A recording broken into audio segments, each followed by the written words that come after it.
Thank you for joining us for another discussion of the end of average. And I want to thank our panel members for being here today.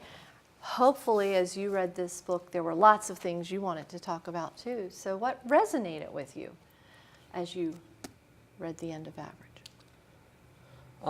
The thing that jumped out at me when he was talking about the 3 principles of individualism is the pathway principle, because what jumped out at me is that's links, that's everything we're doing at Frederick High.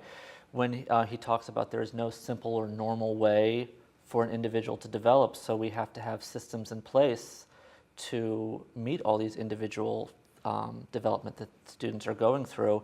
And you talk about what we're doing at Frederick High, the different ways you can earn credit, just the methods that the students go through, the things that we make available to them.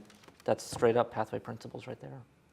And it's also, it jumped out at me was him talking about nurturing the individual and kind of focusing on a student's or just a person's individuality, and talking about, like Mr. Franceschina said, their Jaggedness Principle. So it's like focusing on what makes them themselves and kind of nurturing that and focusing on that throughout their lives rather than focusing on what they're not good at or with the negatives. So I agree with all of that, and I think one of the exciting things he talks about, and really is that we've just begun the opportunities of looking at technology to help us do that.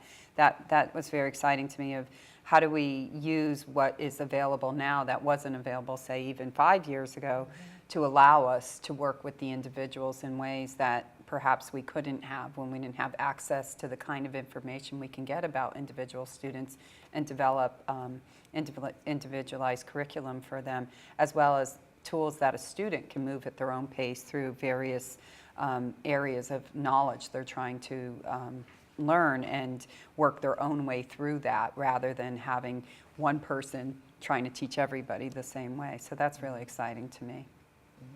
And Paige, you talked about the Jaggedness Principle, and of course I love the examples that they use with, pilots in the cockpit and trying to think about that. But I know so often I hear from our students their frustration with standardized tests, and that a lot of times that one score can become so defining when we know that Jaggedness Principle applies a lot. definitely, and it's, as a student, I've experienced it and I'm still experiencing it right now. I'm thinking about applying for college, and it's just like, I didn't score what I want to score on my SAT, but I know personally that that doesn't make me any less smart of a student or a person. But it's kind of hard because it's like, as students, we still want to get the highest possible score we can get so that we look good on colleges and like our college applications. But it's hard to try and find the balance of like, I want to get this good score, but I also know that whatever happens, I'm still a student I've always been. So. Well, and I think one of the exciting trends, and Hood did this a number of years ago, is made SAT scores optional, recognizing they do not actually serve as the best predictor of how a student like you will do in college, which I'm sure is very well, and to look more at the whole student, look not only at their high school grades, but look at what they've done, what kind of extracurricular leadership activities, such as the one you have, and that much better predicts their ability to be successful in college. So I hope we continue to see that changing, that the score does not define the student as it has in the past. I know it's harder for large schools that are dealing with thousands and thousands of applications, but smaller schools like Hood, we've been able to, and frankly, we've seen the result in students being a better fit for the college and being more successful as a result. Definitely, and he used the example of Google, kind of focusing on their employees' individual characteristics, and if like Google can do it, then it can be done. Exactly. What's unfortunate with standardized testing is you have students that they may have the knowledge up here and they can express it in many different ways, but when they're set in front of that one standardized test, they may struggle expressing it on that, so they're penalized for it. Which, when Paige was talking, and I even bookmarked it here because I thought this was the most powerful thing of the whole book, he says, the real difficulty is not finding new ways to distinguish talent, it is getting rid of the one-dimensional blinders that prevent us from seeing them all along. And that's standardized testing right there. I mean, the students they all have the talent, but we use blinders when we say, here's this one piece of paper, this is how you test it. So I'm encouraged to hear that schools like Hood are looking for different ways of assessing kids. Well, because it's the jaggedness principle, but it's also, as you said, the context principle. You know, this is how that student is performing in that context. But how many other things has that student demonstrated? And so, again, you know, I've heard a lot of colleges say GPA rather than just the one test score, because now multiple classes, it gets to what is it going to take to be successful in anything in life is perseverance and picking yourself up when you fail, and how do you try again. That's not going to be evident from just a test score.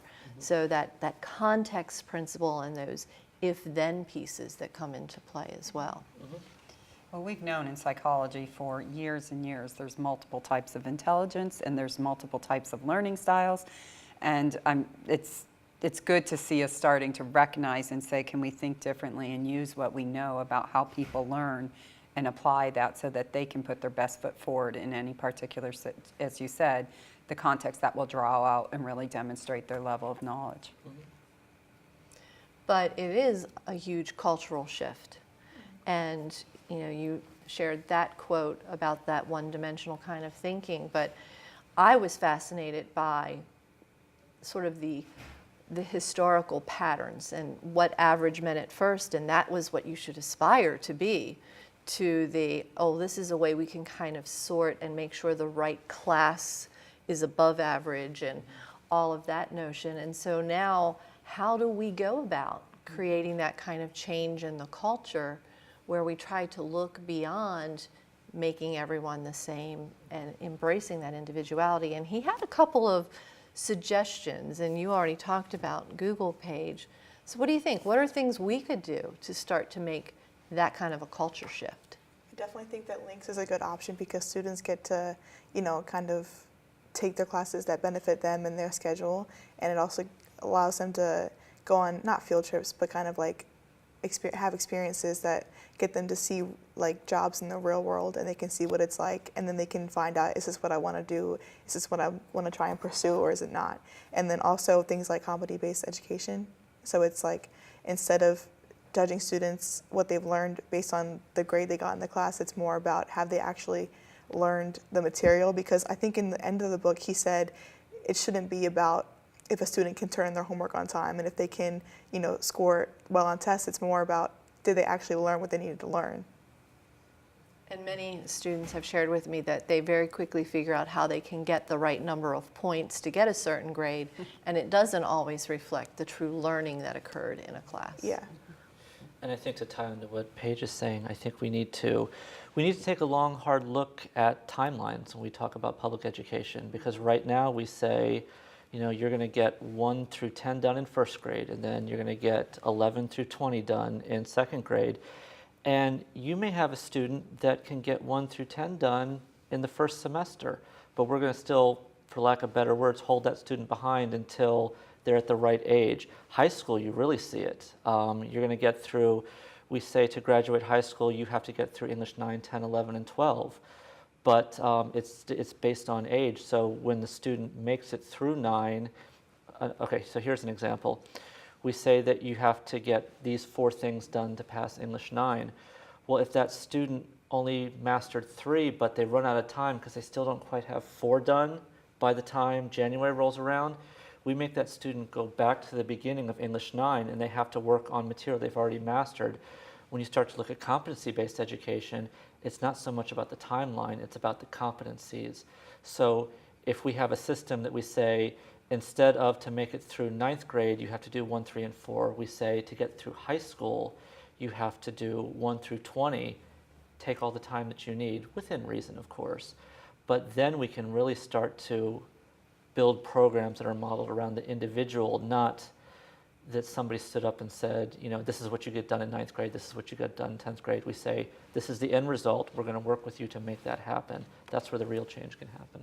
And Well- that's when I was mentioning earlier the technology. I mean, you think about that from a scale, you know, how do you do it with 43,000 students, right, in a school system? But I think that's where I think we have to open our thinking to recognize that we have resources at our fingertips that make that more possible, and we're seeing it.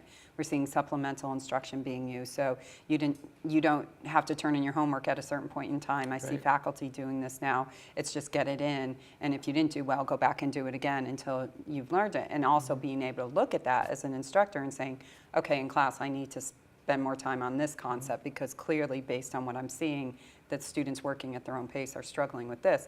I don't have to ever talk about that again because it's obvious now they've mastered it and we can move on. And it's revolutionary, but it's also really exciting because then also the student can use multiple methods to demonstrate their learning, which also will lead to better success over the long run. And that, as this being my first year as the principal of Frederick High, I'm really getting into the ideas behind competency-based education and really diving deep into it now, because in the past I was just an outsider looking in, but now I'm helping to steer the ship. What you describe, I took for granted what a huge mind shift that requires. Because when you say that due dates aren't as important as it may be, I think we all have a knee-jerk reaction. If we're not teaching the way we were taught, it's wrong. Right. And I know as a parent, when the Common Core math was rolling out, my first reaction was, this isn't how we learn math, this must be wrong. It took some time for me to wrap my head around it. So when we talk about how are we going to do this, we have to, for our community, we have to show them this is valid, this is why, this will help your student be better. We can't just click it on like a light switch. Well, and isn't one of his quotes about it's not embracing the new, it's letting go of the old. And we have a structure that is very much set up with that industrial efficiency kind of mindset.